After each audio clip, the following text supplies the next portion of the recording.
I'm Kara. Standing in the bustling new bakery I've just opened, surrounded by the sweet aroma of freshly baked pastries and the excited chatter of customers, it's hard to believe how far I've come. But the journey here was anything but easy. It all started with a betrayal that shattered my world and led me down a path I never could have imagined. My family has been in the bakery business for generations. My grandparents, Henry and Clara, started a small neighborhood bakery that became a beloved local institution. Over the years, my parents, David and Linda, expanded it into a successful chain of bakeries called Golden Loaf. From a young age, I was drawn to the bakery. I remember standing on a stool in the kitchen, watching my grandmother knead dough with such skill and love.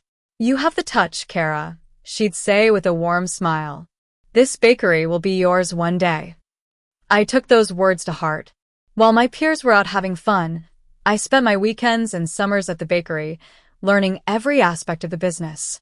I studied business in college, determined to bring new ideas and innovation to Golden Loaf. After graduation, I returned home to work at the family business, eager to make my mark.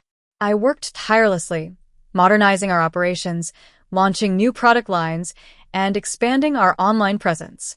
Under my leadership, Golden Loaf grew even more successful, opening new locations and increasing our profits. My parents always praised my hard work and dedication, and I believed that I was being groomed to take over the business one day. But then, everything changed. One day, I was looking for some financial documents in my father's office when I stumbled upon a legal document that changed my life forever. It was a transfer of ownership, giving 90% of Golden Loaf to my younger sister, Lily. Lily had never shown any interest in the bakery business. She had pursued a career in fashion and lived a completely different life. I was shocked and heartbroken. All those years of hard work, sacrifice, and dedication seemed to mean nothing. When my parents and Lily returned to the office and saw me holding the document, the atmosphere became tense. My mother tried to explain that they had made the decision for the good of the family and the business. "Lily has a fresh perspective and new connections," she said. "We thought it would be better for the future of Golden Loaf." I couldn't believe what I was hearing. I felt like I had been stabbed in the back. I argued with them, pointing out all the contributions I had made to the business. But they were unmoved. In the following days and weeks, things only got worse. At work, Lily started making decisions without consulting me, undermining my authority and causing chaos. She took credit for my ideas and systems, and my parents supported her every step of the way. I felt like an outsider in the business I had helped build. I was devastated. I lost my appetite, couldn't sleep, and started making mistakes at work. I questioned everything I had ever believed in. Had I wasted my life working for a family that didn't appreciate me? Was I just a fool for thinking that I would one day inherit the business? After a few weeks of this painful situation, I reached my breaking point. I decided that I couldn't stay at Golden Loaf any longer. I packed up my things and left, feeling angry, hurt, and lost. I didn't know what the future held, but I knew that I couldn't continue living in the shadow of my family's betrayal. The first few days after leaving Golden Loaf were the darkest of my life. I isolated myself, feeling sorry for myself. But then, a call from an old supplier changed everything. He told me that he had always admired my passion for quality and my innovative ideas.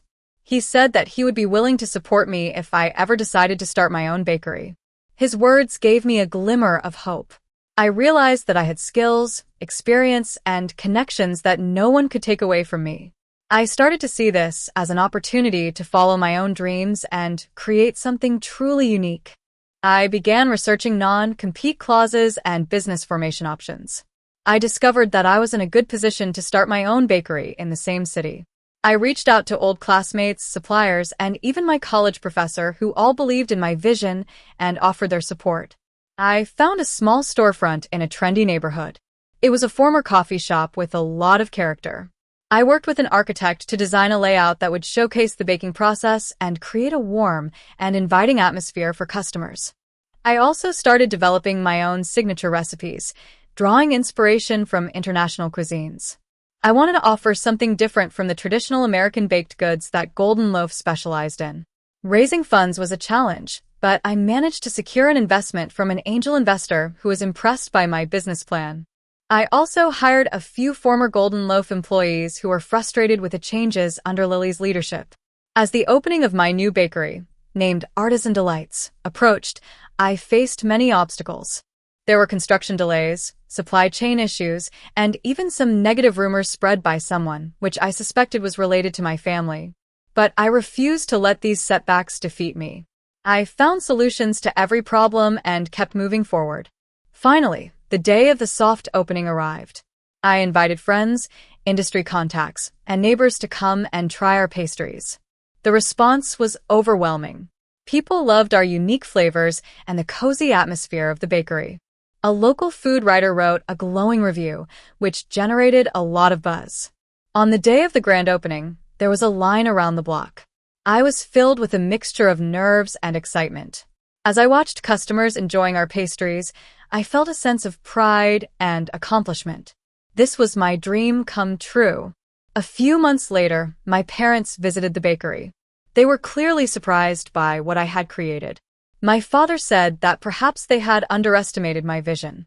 It wasn't a full apology, but it was a start. Lily never contacted me directly, but I heard through the grapevine that she was dismissive of my little bakery. But I didn't care. I was focused on building my own success. 6 months after the opening, Artisan Delights was thriving. We had a loyal customer base, standing orders from local restaurants, and a waiting list for our baking classes. I had achieved a work-life balance that I had never thought possible. I was also recognized by the local culinary association for my innovation. Looking back, I realized that the betrayal I experienced was the best thing that could have happened to me. It forced me to step out of my comfort zone and pursue my own path. I learned that true success comes from following your passion and creating something that is authentic to you. And I'm grateful for every step of this journey, even the painful ones. So, if you're going through a difficult time, remember that sometimes the most painful endings can lead to the most beautiful beginnings. Drop a comment below and share your story of resilience. Hit subscribe if you want to hear more stories like mine, and give this video a like if it resonated with you.